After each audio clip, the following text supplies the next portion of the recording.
report shows inflation on the rise. Now on the US, rising prices are affecting consumers who are far from ecstatic. Talking about new inflation numbers, we know that egg prices are still sky high. Many continue to predict that the economy is going to collapse, but in a sense it already has.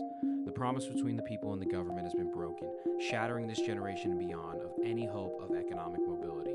What we are witnessing is the breakdown of the shared promise between the people and the government, a rupture that will have serious consequences for society if left unaddressed. Since the creation of the Federal Reserve in 1913, the dollar has lost over 96% of its purchasing power. Many are unaware of this insidious institution's role in driving the slow, crippling decline in affordability we face today.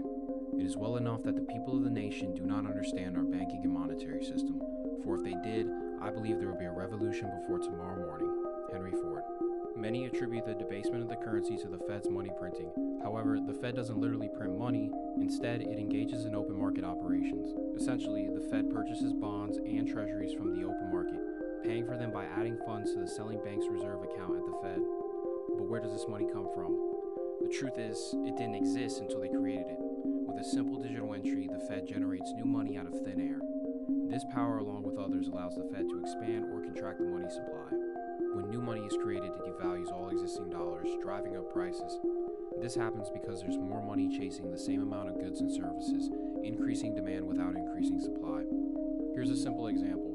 If an economy produces $10 million worth of goods, let's say 1 million books priced at $10 each, then doubling the money supply would also increase demand. With no increase in supply, the price of each book would rise to $20. This is essentially how inflation erodes purchasing power over time. The endless creation of money has fueled the explosion of federal debt, funding reckless wars, bank bailouts, and runaway deficit spending. Just look at the surge in the money supply since 2000, a period marked by the Middle East wars, the 2008 recession, and the 2020 pandemic.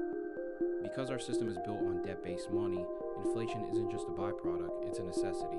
The system needs inflation to survive because it allows the real value of the debt to erode over time.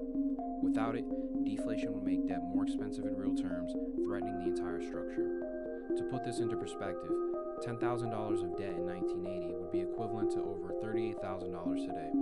Inflation makes debt easier to manage, but at the cost of devaluing every dollar you earn and save.